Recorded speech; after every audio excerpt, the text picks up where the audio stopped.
Buenas tardes, vamos a continuar con las charlas del Club PROA, en este caso el módulo 5 que trata de educación y cambio cultural, y hoy fundamentalmente vamos a hablar de herramientas educativas y microlearning en PROA.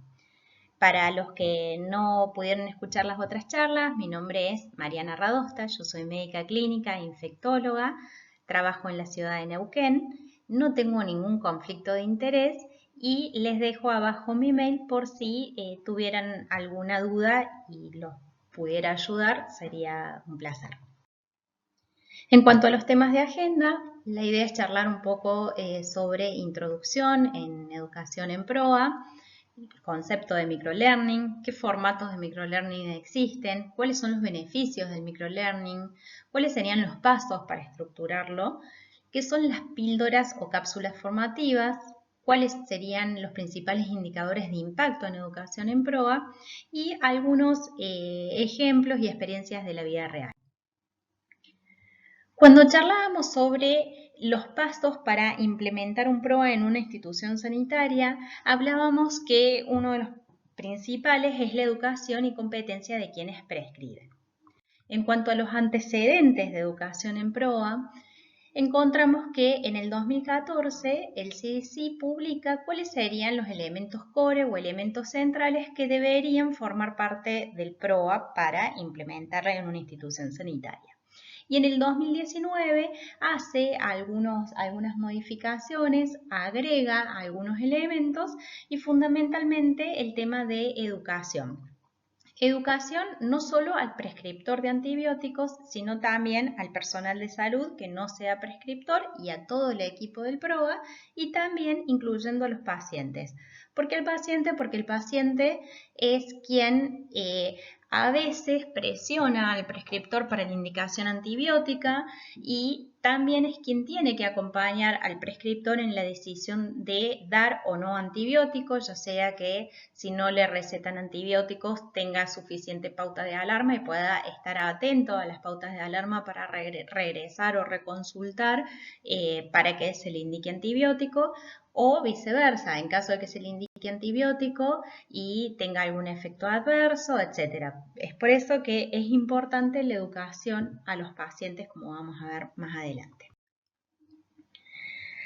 Lamentablemente, como antecedente, tenemos que la mayoría de la educación en PROA se da en posgrado y se da por propia voluntad de quien, del prescriptor habitualmente o de farmacéuticos y del resto del personal de salud que ve la necesidad de tener conceptos o conocimientos en PROA que no los adquirió durante la educación de grado. En el 2013 se hizo una encuesta a estudiantes de medicina y resultó que solamente el 40% de ellos estaba familiarizado con el término PROA y que un porcentaje de estos no se sentían preparados para usar o indicar, en este caso, antimicrobianos. La gran mayoría, casi el 100%, pensaba que se debía incluir los temas de PROA en la currícula de la carrera de grado de medicina.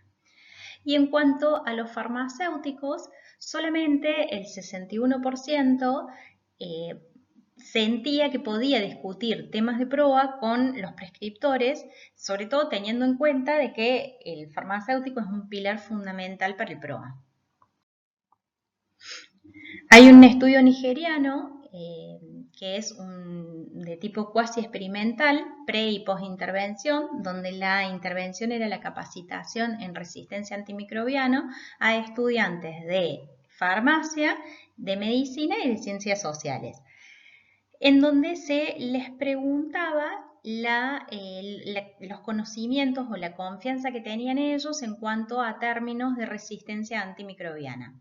Fíjense que en farmacia el 63% sí tenía conocimientos en resistencia antimicrobiana, pero en medicina la gran mayoría no tenía. El N es muy pequeño de ciencias sociales, por eso no lo menciono. Bueno, ellos en este estudio también analizan y observan que casi el 65% de las fuentes a los que acudían los estudiantes para formación en PROA o en antimicrobianos, o resistencia antimicrobiana, era el personal de salud. Y de allí la importancia de educar a quienes educan, ¿no? Ellos mostraron que con estas capacitaciones sobre resistencia antimicrobiana aumentaron de forma estadísticamente significativa los conocimientos en RAM de 24,6% a 44,3%.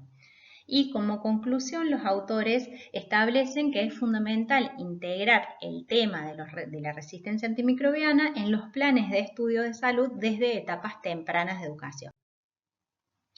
¿Qué pasa en Argentina? Bueno, en Argentina se hizo una encuesta a 551 estudiantes de medicina o médicos recientemente egresados y ellos establecían que en un 85% o un poco más la resistencia antimicrobiana era un problema grave, pero menos del 50% determinaba que era grave en animales y en el ambiente, o sea, el concepto de una salud no estaba incluido en esto de la resistencia antimicrobiana. El 56% prácticamente refería que su facultad tenía herramientas digitales, pero la gran mayoría los utilizaba por cuenta propia, ya sea con tutoriales o videos. Es por eso que los autores sugieren que hay que rediseñar programas académicos e incorporar estrategias tecnológicas para fortalecer las habilidades prácticas y la confianza en la prescripción de antimicrobianos. En este caso, vemos cómo los conceptos teóricos eran mucho mejor entendidos y aprendidos que los conceptos prácticos. Y fíjense que los temas más débiles en la práctica era la duración de los tratamientos antibióticos, la interpretación de los antibiogramas, los temas de antimicrobianos y profilaxis quirúrgica, los ajustes de dosis en condiciones especiales, ya sea estados hiperdinámicos, insuficiencia renal o hepática, y el switch del tratamiento antimicrobiano de endovenoso a la vía oral. Es complejo plantearnos enseñar en temas de PROA. Lo primero que nos planteamos es qué enseñar, cómo hacerlo y por dónde comenzar. Bueno, hay una guía del Gobierno de España que me pareció práctica porque lo divide como para organizarnos cómo enseñar en PROA, digamos. Por un lado, ellos dicen, bueno, enseñémosle al prescriptor y por otro lado al equipo de PROA. Al prescriptor en relación al buen uso de antimicrobianos y al equipo de PROA para poder participar del PROA activamente. Entonces, en relación a la buena utilización de antimicrobianos para el prescriptor, ellos dicen, bueno, hay 4 ejes centrales que tenemos que enseñar. Entre ellos, la resistencia antimicrobiana, el diagnóstico de enfermedades infecciosas, antibiótico-terapia y principios de tratamiento de enfermedades infecciosas y sobre gestión de la información. En cuanto a resistencia antimicrobiana, plantean que hay que educar sobre epidemiología, fundamentalmente epidemiología global, pero epidemiología local de nuestra institución y aprender temas de control de infecciones. Por otro lado, en cuanto al diagnóstico de enfermedades infecciosas, cómo evaluar clínicamente a los pacientes, qué individuos se beneficiarían o no del inicio de antimicrobianos, cuáles son las pruebas microbiológicas que tenemos disponibles en nuestra institución y cómo interpretar los resultados de esas pruebas. En cuanto a la antibiótico-terapia y los principios de tratamiento de enfermedades infecciosas, la idea es que conozcan los principales antimicrobianos que contamos en nuestra institución, cuáles son las dosis estándar de estos, cómo sería hacer una terapia secuencial, qué duración de los antimicrobianos tendría cada patología y cómo implementar el tema de las profilaxis antimicrobianas. Y en cuanto a gestión de la información, cómo registrar y documentar todos estos datos en la historia clínica y cómo informar al paciente, ya que, como dijimos, son parte fundamental en la prescripción de antibióticos también. Y en cuanto a los ejes que habría que tratar con el equipo de PROA para participar justamente en estos equipos, por un lado tenemos la monitorización del consumo y la calidad del uso de antimicrobianos, el diseño e implementación de intervenciones y la mejora de la calidad asistencial. En cuanto a la monitorización del consumo, la idea es poder enseñarles sobre unidades de medida de consumo de antimicrobianos y evaluar la calidad del uso de antimicrobianos. Por otro lado, en cuanto a diseño e implementación de intervenciones, elaborar y adaptar o adoptar guías para tratamiento antimicrobiano, adaptarlas a nuestra institución. ¿Cuáles serían las intervenciones restrictivas que vamos a utilizar? ¿Cómo realizar la auditoría y el feedback? Y cuáles serían las actividades formativas que vamos a implementar. Y en cuanto a mejora de la calidad asistencial, adquirir conocimientos básicos sobre programas de mejora, formular objetivos, los SMART, que habíamos dicho que eran específicos, medibles, alcanzables y relevantes en un marco temporal. Y por otro lado, cómo medir el impacto de las intervenciones y conocer aspectos sobre seguridad del paciente. ¿Cuáles se proponen que pueden ser los principales errores en educación en PROA? Fundamentalmente, darla de manera aislada y no hacer una continuidad en el tiempo y darla solo a los prescriptores de antimicrobianos. Como dijimos, tiene que estar destinada al prescriptor, a todo el personal de salud y el equipo PROA y a los pacientes. ¿Cuáles podrían ser los métodos de capacitación en PROA? Bueno, por un lado, pasivos, ya sea con materiales didácticos impresos o en formato digital, guías de práctica clínica, una clase formal, seminario, curso, también recordatorios, cursos a distancia, los sistemas de alerta en la ayuda en la toma de decisiones clínicas y como métodos activos pueden ser grupos de debate, clubes de revisión de literatura, juego de roles, auditorías y el feedback, aprendizajes en línea. También es muy utilizado utilizar ciertas efemérides, como por ejemplo el Día Mundial de la Resistencia Antimicrobiana, el Día Mundial del Uso Racional de Antimicrobianos, de la higiene de manos, etc. Pero es muy importante poder ofrecer recursos continuos para capacitar, ya que hay personal nuevo que se incorpora y por otro lado repasar los conocimientos que ya existen en aquellos que ya les dimos la educación o el curso, la capacitación, para no caer, como quien dice, en la curva del olvido. Entonces, ¿qué pasa? En educación, en PROA fundamentalmente, tenemos que lograr un cambio de comportamiento y sobre todo lograr un cambio en las prácticas de prescripción. ¿Para qué? Para lograr un uso racional de antimicrobianos.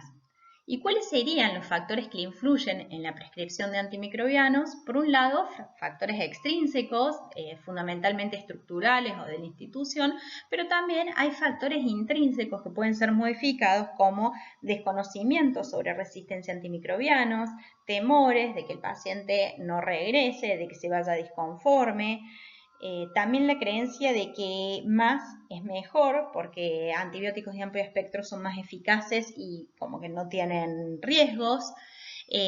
También porque hay cierta autonomía del médico para recetar y por ahí con menos espectro antimicrobiano esa autonomía podría dar la sensación de perderse, porque en otras instituciones no hay microbiología o no hay microbiología de calidad y esto lleva a cierta incertidumbre. Entonces, ¿qué factores debemos considerar en educación en PROA? Por un lado, que el individuo perciba la aplicabilidad de todo lo que fue aprendiendo. Y por otro lado, que el aprendizaje se aborde como un proceso continuo en el tiempo. Cuanto más tiempo invertimos en educación, vamos a tener mejores resultados. Hay un estudio que demostró que una educación mensual durante 2 años disminuyó el 20% del uso de antimicrobianos comparado con una sesión por año de 2 horas con un 16,5%. Es muy importante incluir el feedback a los prescriptores para que puedan notar en dónde pudo haber un error o al contrario, dónde estuvo el beneficio de la indicación de tal o cual antimicrobiano. Hay que valerse de nuevas tecnologías y es fundamental enfocarse en un tema por sesión. También se sugieren incentivar para las mejoras en las intervenciones educativas. Y bueno, con toda esta introducción podríamos hablar un poco de microlearning. ¿En qué contexto surge el microlearning? Surge en un contexto en el que el personal de salud cada vez tiene menos tiempo o más ocupaciones durante su jornada laboral y necesita tener acceso de manera rápida a herramientas educativas que le permitan resolver un determinado problema para un determinado paciente en un determinado momento y lugar. Entonces, ¿cuál sería el concepto de microlearning? Bueno, es una modalidad de enseñanza donde se dan pequeños módulos de lecciones y actividades a corto plazo que están destinadas a enseñar y reforzar conocimientos. La característica es que son breves, específicas y continuas. Son accesibles y asincrónicas. La idea es poder acceder en cualquier momento y en cualquier lugar. Se le dice learning in the flow of work, o sea, poder aprender en el flujo del trabajo. Su objetivo es asegurar el uso responsable de antimicrobianos, reduciendo la resistencia y mejorando la seguridad del paciente mediante una capacitación que sea ágil y que tenga alto impacto. Es tan importante que el 76% del personal elige este tipo de educación. Permite actualizar conocimientos en tiempos cortos, facilitando la retención de mensajes clave sobre la optimización de antimicrobianos sin interrumpir la actividad clínica diaria, que eso en los tiempos de hoy es fundamental. Y tiene que tener validación local, tiene que estar adaptado a nuestro flujo de trabajo, a nuestra epidemiología local, a nuestras guías, etc. No sustituye a la formación tradicional, este punto es importante. La idea es que haya cierta sinergia y complementariedad con estos formatos más extensos, pero lo que podemos hacer es tener como una columna vertebral o una base del aprendizaje que sea la formación tradicional y estas microlecciones puedan introducir conceptos, reforzar ideas claves, proporcionar tutoriales prácticos o como un recordatorio periódico, por lo que decíamos, para no caer en la curva del olvido. El microlearning está basado en la teoría del procesamiento de la información, en el que hay un emisor que a través de un registro sensorial presenta la entrada de la información, digamos, esa información se procesa, se interpreta, se elabora una respuesta y queda en la memoria y pasa a memoria a corto plazo primero y finalmente pasa a memoria a largo plazo donde se almacena y puede tener una respuesta en caso de necesitarlo para un receptor. Los formatos de microlearning pueden ser múltiples, pueden ser como videos, pero estos videos tienen que tener la característica de ser cortos, entre 3 a 5 minutos, no más. Puede ser como tutoriales, como alertas al celular, ya sean por alguna aplicación, por un mensaje de texto, pueden ser cuestionarios rápidos, pueden ser infografías con dibujos, alertas de bolsillo, diapositivas hechas con Canva, etc. ¿Cuáles son los beneficios del microlearning? Por un lado, la facilidad del acceso y que no hay prácticamente restricciones, que se adapta a la rutina laboral de los trabajadores, que permite retener mayor información porque es poca información, pero con el formato que tienen permiten retenerla rápidamente. Y está personalizada, es adaptable a los distintos estilos de aprendizaje. Debe haber una retroalimentación continua con evaluación inmediata y orientada, un aprendizaje contextualizado para aplicar en la práctica el conocimiento y tiene que ser fragmentado, como dijimos, tienen que ser unidades cortas, no se puede en una microlearning aprender todo a sepsis, no, tiene que ser una parte puntual, un tema puntual de sepsis, por ejemplo. Entonces, ¿cuáles serían los pasos para estructurar el microlearning? Por un lado, definir microobjetivos, como dijimos, no vamos a aprender toda la neumonía adquirida en la comunidad, vamos a aprender fundamentalmente diagnóstico, por ejemplo. Tiene que tener lo que se denomina un formato snackleable, es decir, que sea fácil de consumir, ¿sí? Y debe tener la estructura de píldora. ¿Qué son las píldoras formativas? Son entrega de contenidos educativos en dosis pequeñas, concretas y de corta duración. Se consumen rápido, se digieren y se retienen. La idea es justamente esto, que sea fácil de digerir, con una carga cognitiva baja, que facilite la comprensión y la retención de esa información. Tiene que ser consumo al momento, lo que se denomina just in time, cosa de que podamos repasar conceptos claves y poder atender al paciente y tratarlo una vez repasado el tema. Granularidad. Tienen que ser unidades interconectadas que pueden formar parte de un curso más amplio, pero cada una tiene que ser autónoma. Me tiene que sacar la duda sobre, por ejemplo, como decíamos, diagnóstico de neumonía. La estructura de la píldora se dice que tiene que tener un gancho que son 30 segundos donde se presenta un escenario real. Por ejemplo, cómo diagnosticar neumonía aguda de la comunidad. El contenido, que tiene que ser no más de 3 minutos, tiene que darnos una solución directa. Puede tener tablas o un diagrama de flujo, pero lo que el aprendiz, digamos, viene a buscar. Y el cierre o acción de no más de un minuto, un recordatorio visual, un resumen o por ahí un link a una página que amplíe la información o a una calculadora en caso de que nos plantee un score, etc.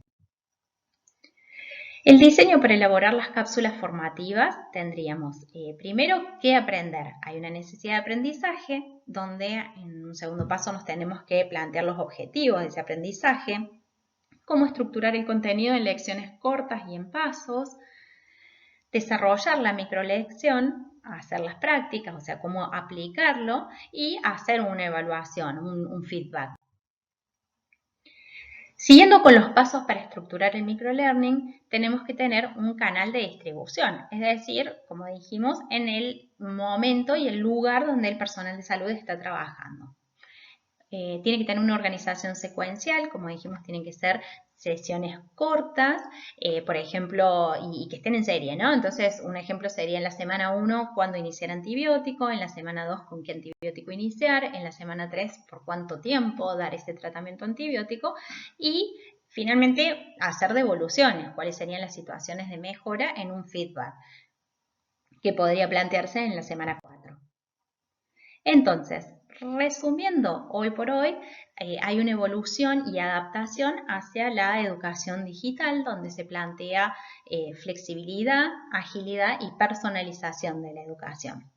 De la educación didáctica tradicional, en donde había un contenido extenso y secuencial, con temas completos y una estructura lineal, con tiempos largos de aprendizaje que podían durar semanas o meses, donde había poca flexibilidad porque la institución marcaba el ritmo de esas charlas o clases y había una evaluación final formal, se pasa hoy a esto del microaprendizaje o nanoaprendizaje con las píldoras formativas, donde encontramos un contenido breve y focalizado de minutos de duración, donde nos enfocamos en una competencia puntual para resolver un problema específico, con un aprendizaje just in time, tenemos acceso en el momento que necesitamos aprender ese contenido y mediante formatos que pueden ser multimedia o accesibles.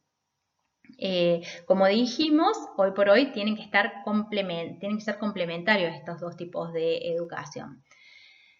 Y hoy por hoy también hay nuevas credenciales del aprendizaje continuo con insignias o microcredenciales donde hay validaciones digitales de las competencias, se van reconociendo distintos módulos, se van acreditando los distintos logros a medida de que se van completando estas píldoras formativas y deben ser herramientas flexibles para poder validar de forma ágil el aprendizaje a lo largo de la vida.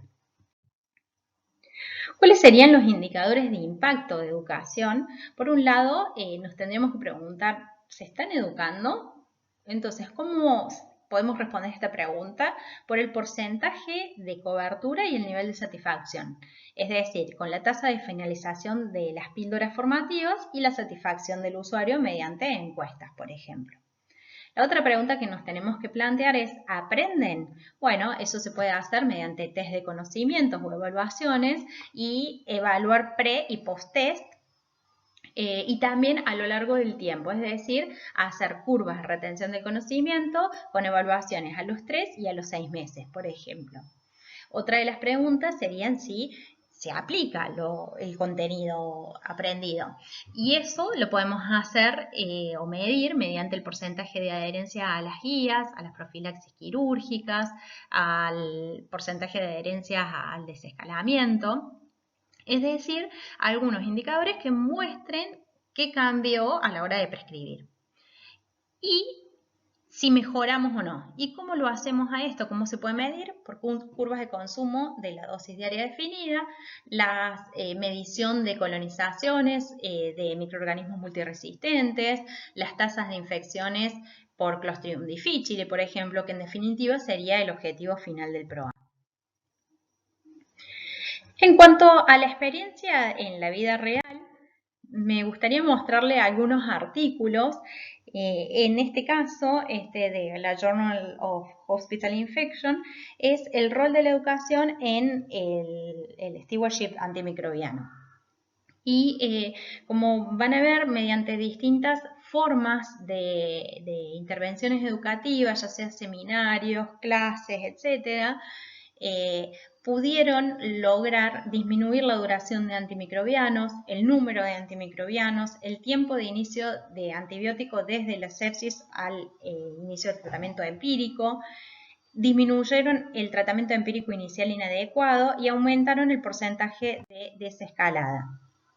También se pudo disminuir el uso de antibióticos de amplio espectro, aumentaron cuando hacían evaluaciones el promedio de respuestas correctas, disminuyeron los costos y el uso de antibiótico de amplio espectro sin cambios en las tasas de Clostridium difficile, aumentaron el switch a la vía oral desde el tratamiento endovenoso, la duración del tratamiento endovenoso y la estancia hospitalaria. También disminuyeron el uso de caspofungina, vancomicina y meropenem, disminuyeron la mortalidad a 30 días y lograron disminuir el uso de antibióticos para infecciones respiratorias virales en niños.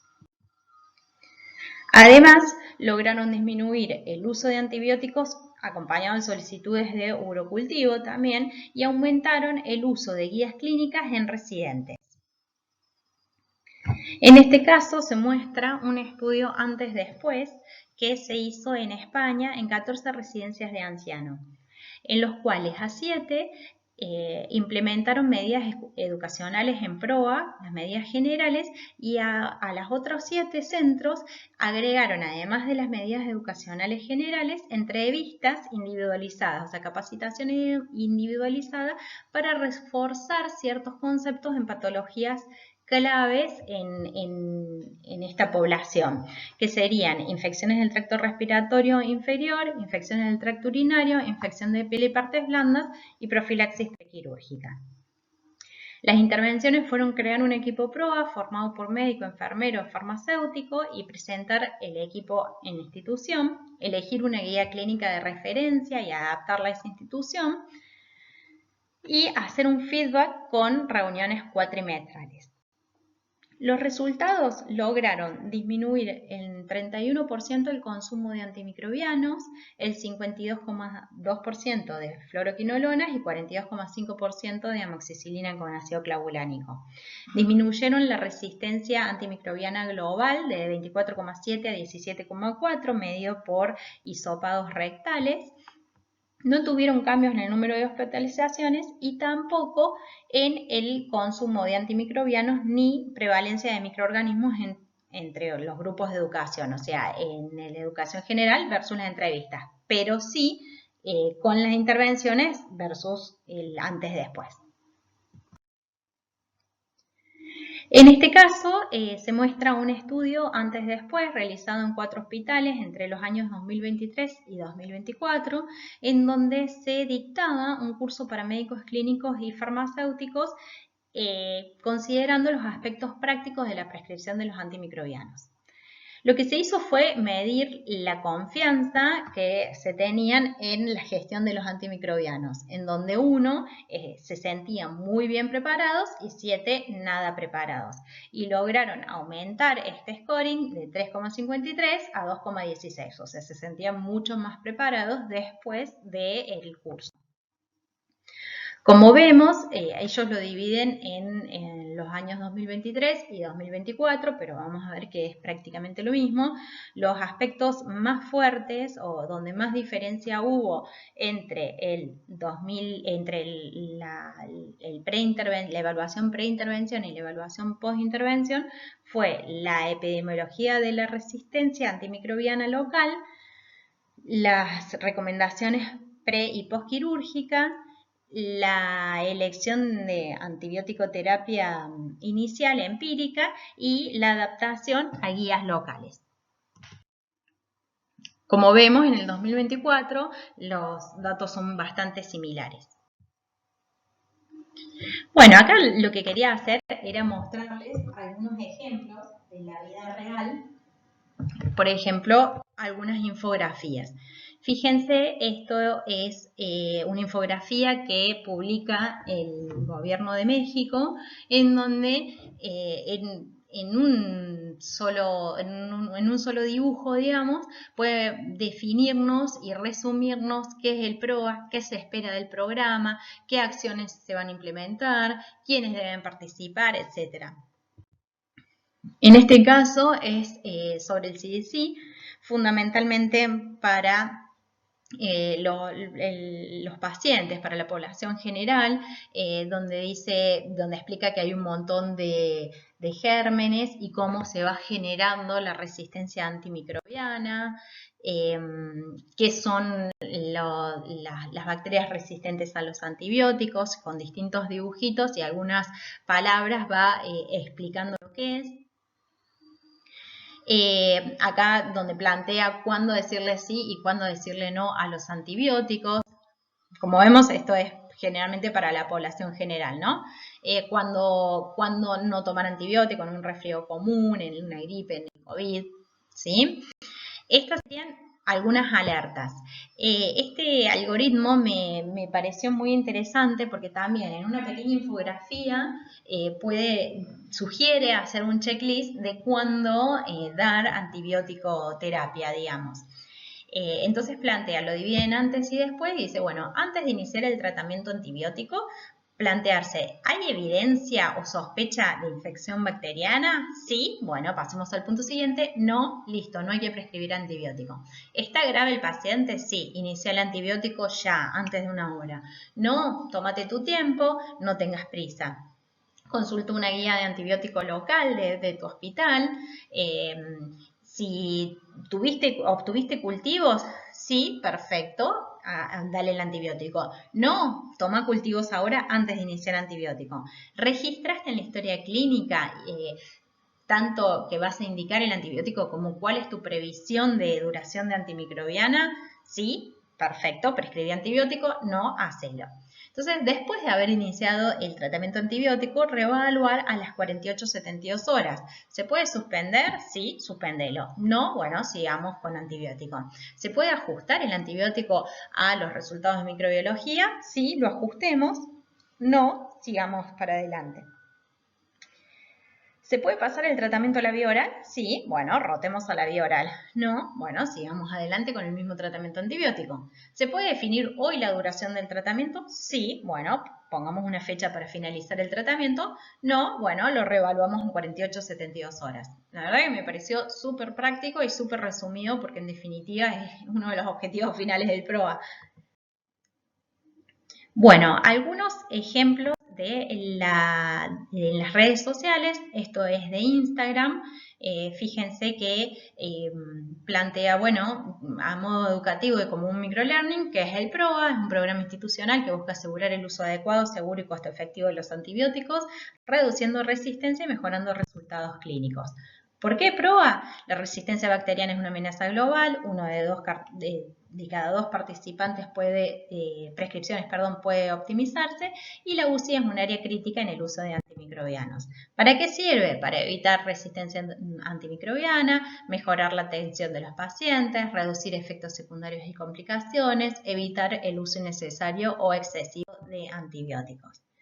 ¿Cómo estaría formado el equipo PROA? Bueno, por un enfermero formado en control de infecciones, por la dirección que tiene que apoyar, por la farmacia, en microbiología, infectología y medicina clínica.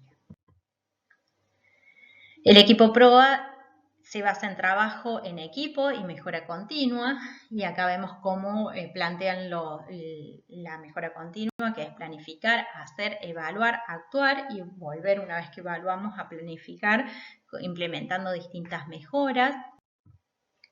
Optimizar el uso de antimicrobianos es preservar su eficacia para un futuro. Cada decisión cuenta. Es una estrategia para usar mejor los antibióticos solo cuando son necesarios, en dosis correcta, tiempo justo y para la infección adecuada. Fíjense que en unas pocas fotitos, como hace también un resumen de lo que es el PROA.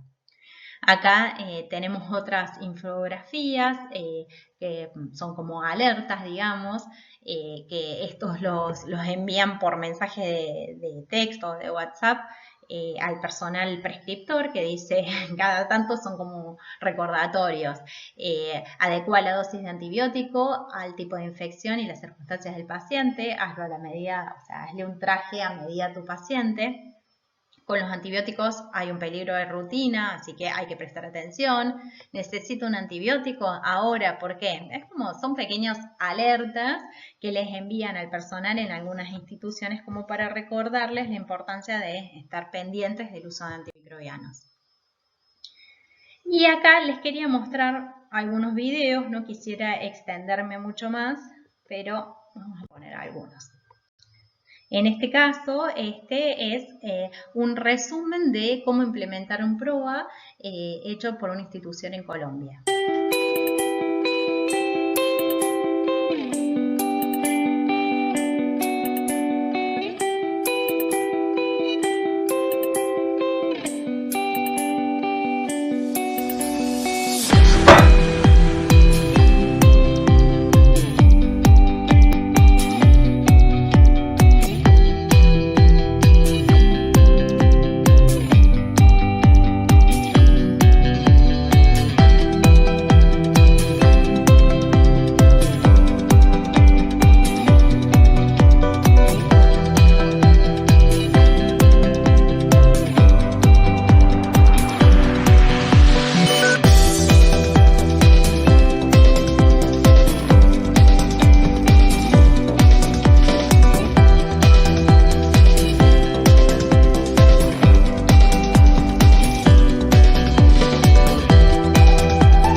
Bueno, fíjense cómo en unos poquitos minutos hace un resumen de PROA para alguien que necesita tener un conocimiento básico o un repaso sobre PROA, cómo implementar un PROA, este puede ser de gran ayuda.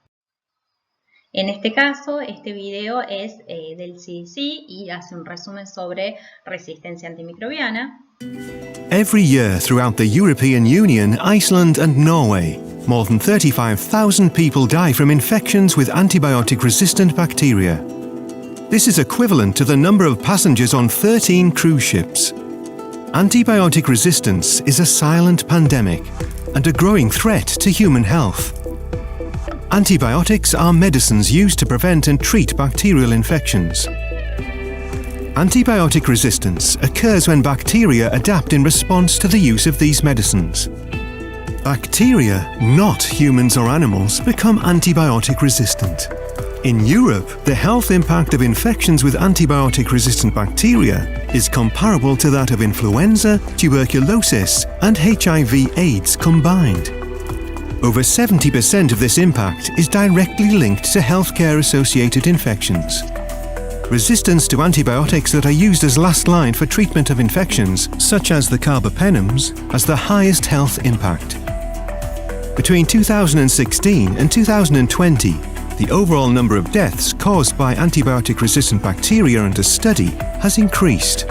This was the case for Klebsiella pneumoniae and Escherichia coli in particular.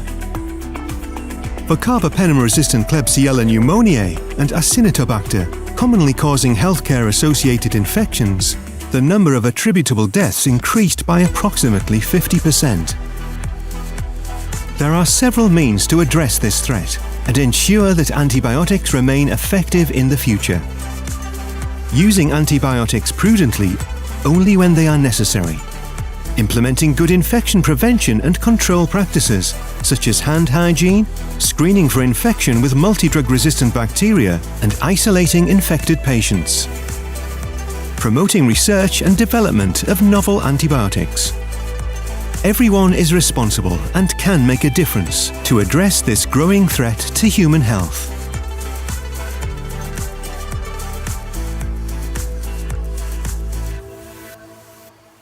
Este video también muestra para el personal de salud cómo se genera la resistencia y cómo prevenirla de forma muy práctica y resumidamente. Bueno, hay más videos también para la población general, como este del gobierno de Uruguay. ¿Sabías que los microorganismos pueden volverse resistentes a los medicamentos que usamos para tratar infecciones? Esto se llama resistencia a los antimicrobianos, o por su sigla, RAM. Los antimicrobianos son medicamentos que tratan infecciones causadas por bacterias, virus, hongos o parásitos. Cuando usamos mal estos medicamentos como los antibióticos, antivirales, antifúngicos y antiparasitarios, ya sea por automedicarnos, tomar dosis equivocadas o interrumpir el tratamiento, algunos microorganismos sobreviven, se adaptan y pueden volverse resistentes. Esto significa que aprenden a defenderse y los medicamentos dejan de hacerles efecto. Las bacterias resistentes pueden transmitirse de una persona a otra. También podrían llegar al ambiente a través de desechos y aguas residuales, contaminando el agua y el suelo. Desde allí podrían pasar a cultivos o animales. El uso inadecuado de antimicrobianos en animales y plantas también puede ocasionar bacterias resistentes. Y a través de los alimentos, estas bacterias pueden volver nuevamente a las personas, aumentando el riesgo de infecciones difíciles de tratar. Así se desarrolla este proceso. El resultado, más bacterias resistentes que se propagan. Esto provoca infecciones intratables o más difíciles de tratar, internaciones prolongadas y que los medicamentos que usamos siempre dejen de ser efectivos. La buena noticia es que podemos cortar el ciclo.